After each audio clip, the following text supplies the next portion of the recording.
Hello friends, welcome to defence matrix. तो कल अगर आपने हमारा कम्युनिटी पोस्ट देखा होगा तो आपको ये जानकारी मिल गई होगी कि मोरक्कन आर्मी द्वारा टाटा वैप प्रोक्योर किए जा रहे हैं।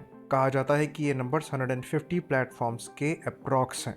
तो ये जो कॉन्ट्रैक्ट है ये मोरक्को और इंडियन कंपनी टाटा के बीच में साइन हुआ है, जिसके अंतर्गत ये व्हीकल्स एक्चुअली मोरक्को में ही बनेंगे पर टाटा द्वारा ही बनाए जाएंगे और आने वाले 3 सालों में ये सारे के सारे व्हीकल मोरक्कन मिलिट्री को डिलीवर होने हैं। तो यहाँ पर आयरनी ये है कि ये टाटा वैप का सबसे बड़ा ऑर्डर है और ऐसा नहीं है कि ये खाली एक्सपोर्ट ऑर्डर सबसे बड़ा है, ये टोटल सबसे बड़ा ऑर्डर है। यानी कि इंडियन आर्मी ने भी इतने नंबर में ये व्हीकल्स ऑर्डर नहीं किए हैं और जबकि इनको डेवलप इंडियन आर्मी के रिक्वायरमेंट के हिसाब से ही किया गया था। तो यहाँ पर ये चीज़ हम जानते हैं कि जो मोस्टली डिज़ाइन वर्क है ये डीआरडीओ द्वारा किया गया है और मोरक्कन मिलिट्री के लिए भी ये जो व्हीकल सप्लाई किए जाने हैं इनमें जो मॉडिफिकेशन किए जाएंगे ये डीआरडीओ टाटा के साथ मिलकर ही करेगा। तो जैसा कि हमने बताया, ये जो व्हीकल्स हैं ये मोरक्को में ही बनाए जाएंगे और यहाँ पर कोशिश करी जाएगी कि ये जो नया प्लांट खोला जा रहा है उसमें इन व्हीकल्स को मैन्युफैक्चर करते समय इंडिजिनस कंपोनेंट्स को यूज़ किया जाए, यानी कि लोकल सोर्स कंपोनेंट्स को यूज़ किया जाएगा। शुरुआत में यहाँ पर जो इंटीग्रेशन रेट होगा ये 35% के अप्रॉक्स का होगा, जो कि आगे बढ़कर 50% के अप्रॉक्स पहुँचेगा। तो ये प्लांट कहा जा रहा है कि 36 मंथ्स में, यानी कि अप्रॉक्सीमेटली 3 साल में चालू हो जाएगा। तो ये जो 150 व्हीकल्स के ऑर्डर है ये इनिशियल ऑर्डर्स हैं और एडिशनल ऑर्डर्स भी फ्यूचर में एक्सपेक्ट किए जा रहे हैं। तो अगर आप मोरक्को की ज्योग्राफी को देखेंगे तो काफ़ी हद तक आपको वहाँ की सिचुएशन इंडिया जैसी लगेगी।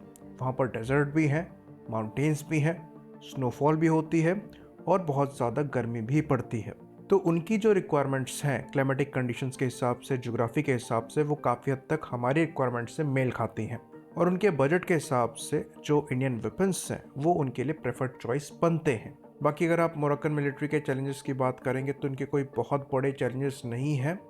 पास्ट में जो वॉर्स लड़ी गई हैं वो मोस्टली इजराइल से लड़ी गई हैं या फिर अल्जीरिया के अगेंस्ट में कोई कॉन्फ्लिक्ट हुआ है या फिर छोटी मोटी अफ्रीकन कंट्रीज़ के साथ हुआ है। ऑल्दो हूथीज़ के साथ भी इनके रिलेशंस अच्छे नहीं हैं और उनके अगेंस्ट में भी छोटे मोटे कॉन्फ्लिक्ट्स होते रहते हैं। बाकी इसराइल के साथ अब कोई ऐसा कॉन्फ्लिक्ट नहीं है, उल्टा अब ये इजरायली वेपन्स को अपनी सर्विस में यूज़ करते हैं, पर फिर भी मिलिट्री वाइज ये काफ़ी ज़्यादा वेल आर्म्ड है। अगर आप इनके इक्विपमेंट्स को देखेंगे तो आपको कहीं पर ऐसा नहीं लगेगा कि ये कॉम्प्रोमाइज कर रहे हैं। तो टाटा वैप इनके लिए कॉस्ट इफेक्टिव जरूर रहा होगा, पर इनकी रेपुटेशन को देखकर ये नहीं कहा जा सकता कि ये किसी भी तरीके का कॉम्प्रोमाइज करेंगे अपने मिलिट्री इक्विपमेंट के साथ। यानी कि वैप इनकी रिक्वायरमेंट के हिसाब से काफ़ी खरा उतरा है। बाकी टाटा की एक रेपुटेशन भी मोरक्को में काफ़ी अच्छी है। पिछले साल ही मोरक्कन आर्मी द्वारा टाटा के ट्रक्स लिए गए थे। ये टाटा LPTA 2445 ट्रक्स थे। ये एक्चुअली 6x6 ट्रक्स हैं जो कि 92 के नंबर में रॉयल मोरक्कन आर्मी द्वारा रिसीव किए गए थे।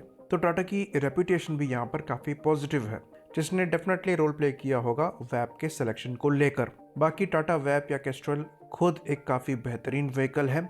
इवन पास्ट में हमने इससे जनरल डायनेमिक्स के स्ट्राइकर से भी कंपेयर किया है, जहाँ पर हमने ये पाया था कि यहाँ पर आपको पावर टू वेट रेशियो ज़्यादा बेहतर मिल जाता है, कैपेसिटी ज़्यादा बेहतर मिल जाती है।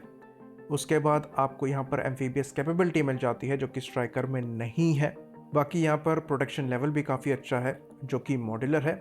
माइन के अगेंस्ट में आपको स्नेग लेवल 3 की प्रोटेक्शन मिल जाती है, यानी कि नीचे से यहाँ पर स्नेग लेवल 3 है और जो आर्मर है ये एक्चुअली मॉड्यूलर है। तो रिक्वायरमेंट के हिसाब से ये स्नेग 1 से 4 तक जा सकता है। बाकी ऑफेंसिव कैपेबिलिटी के लिए भी यहाँ पर ऑप्शंस हैं।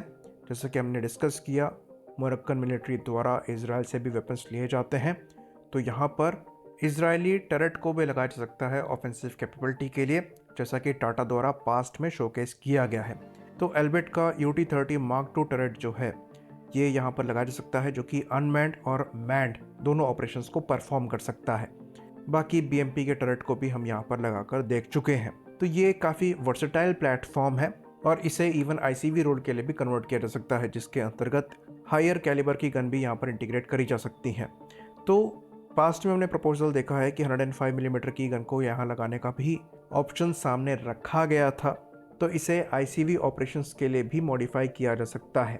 तो जब से ये न्यूज़ आई है कि मोरक्को द्वारा टाटा वैप को लिया जा रहा है, तब से जो कंपैरिजन है वो यहाँ पर स्ट्राइकर से चल रहा है। तो जैसे कि हम जानते हैं कि इंडियन आर्मी द्वारा जो जनरल डायनेमिक्स के स्ट्राइकर हैं इनको इवेल्युएट किया जाना है और मोस्ट लाइकली यहाँ पर चांसेस लग रहे हैं कि इनको इंडिया में मैन्युफैक्चर किया जाए और इंडियन आर्मी द्वारा इनको अच्छे खासे नंबर में प्रिक्योर भी किया जाए।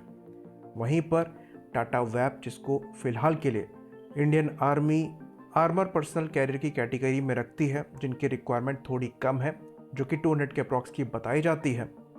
इसे देखकर ऐसा लगता है कि इनको जानबूझ के रिस्ट्रिक्ट किया गया है, क्योंकि आर्मर पर्सनल कैरियर्स और इन्फेंट्री कॉम्बैट व्हीकल में ज़्यादा डिफरेंस नहीं होता है। ऑफेंसिव कैपेबिलिटी अगर आप आर्मर पर्सनल कैरियर की बढ़ा देंगे तो वो आईसीवी के रोल्स को भी परफॉर्म कर सकती हैं।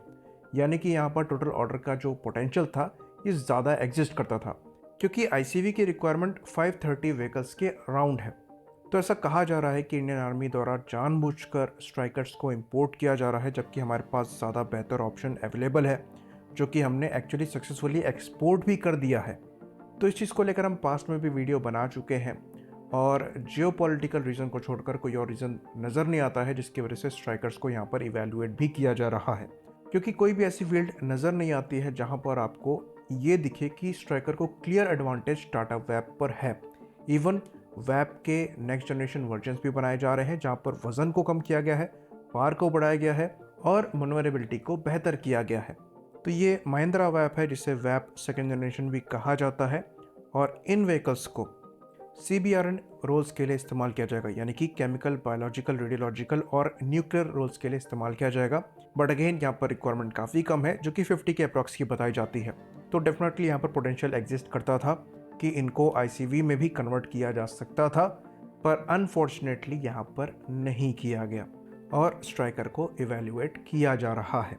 बाकी आगे चलकर भारत फोर्ज द्वारा भी इन वैप व्हीकल्स को बनाया जाएगा, और ऐसे चांसेस नज़र आ रहे हैं कि भारत फोर्ज का जो वर्जन हो वो ICV कैटेगरी में हो सकता है। तो ये थोड़ा देखने वाली बात होगी, क्योंकि अभी तक स्ट्राइकर्स को प्रिक्योर नहीं किया गया है। ऑल्दो ऐसे इंडिकेशन मिल रहे हैं कि इनको लिया जाएगा, पर फिर भी अगर एक ऑप्शन सेम कैटेगरी में आ रहा है तो आर्मी को अपने डिसीजन को रिकंसिडर करना चाहिए। और अगर पॉलिटिकल रीज़न के लिए भी यहाँ पर स्ट्राइकर को कंसिडर किया जा रहा है तो नंबर्स यहाँ पर दोबारा से रिकंसिडर किए जा सकते हैं, क्योंकि हमारा देसी ऑप्शन हमारे पास अवेलेबल होगा। तो ये चीज़ हम आपको बता दें कि ऐसे व्हीकल्स को डेवलप करने में या फिर सिस्टम्स को डेवलप करने में रिसर्च और डेवलपमेंट में सबसे ज़्यादा खर्चा होता है, जो कि टैक्स पेयर्स के पैसों से तो जा ही रहा है। साथ ही साथ क्योंकि ये प्राइवेट कंपनीज भी इन्वॉल्व्ड हैं तो इनका भी काफ़ी कुछ स्टेक पर होता है, और अगर ऐसे प्रोग्राम सक्सेस बन जाते हैं डोमेस्टिकली तो इनका मोराल बूस्ट होता है। तो फ्यूचर में भी ऐसे प्रोग्राम्स में ये कंपनियां इन्वेस्ट करने से पहले बहुत ज़्यादा नहीं सोचेंगी।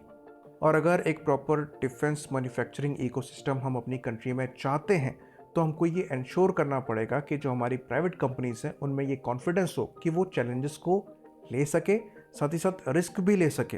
क्योंकि जो यहाँ पर गवर्नमेंट ऑर्गेनाइजेशंस इन्वॉल्व हैं उनके लिए चीज़ें इतनी ज़्यादा स्टेक पर नहीं होती हैं जितने इन प्राइवेट फर्म्स के लिए हैं।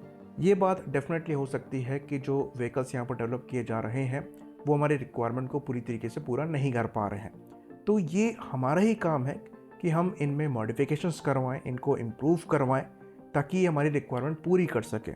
क्योंकि ये हमारा इंडिजिनस सिस्टम है, इसलिए यहाँ पर हमें आसानी रहेगी या फिर सहूलियत रहेगी कि ऐसे अपग्रेड्स की हम डिमांड कर सकें और इन्हें कर भी सकें। तो बहुत ज़रूरी है कि ऐसे मैसेज ना भेजे जाएं जहाँ पर ऐसा दिखे कि एक वर्ल्ड क्लास सिस्टम बनाने के बावजूद एक्सपोर्ट के तो ऑर्डर मिल रहे हैं, पर जो डोमेस्टिक कस्टमर है वो खाली लिमिटेड नंबर में ही इनको प्रिक्योर कर रहा है, और अभी भी उनके द्वारा बाहर के ही ऑप्शंस देखे जा रहे हैं, क्योंकि ये इन कंपनीज़ के मोराल के लिए अच्छा नहीं होगा। आई होप इन्फॉर्मेशन यहाँ पर क्लियर रही हो। इसी बात पर इस वीडियो को हम ख़त्म करेंगे। लाइक करिए, सब्सक्राइब करिए। जय हिंद।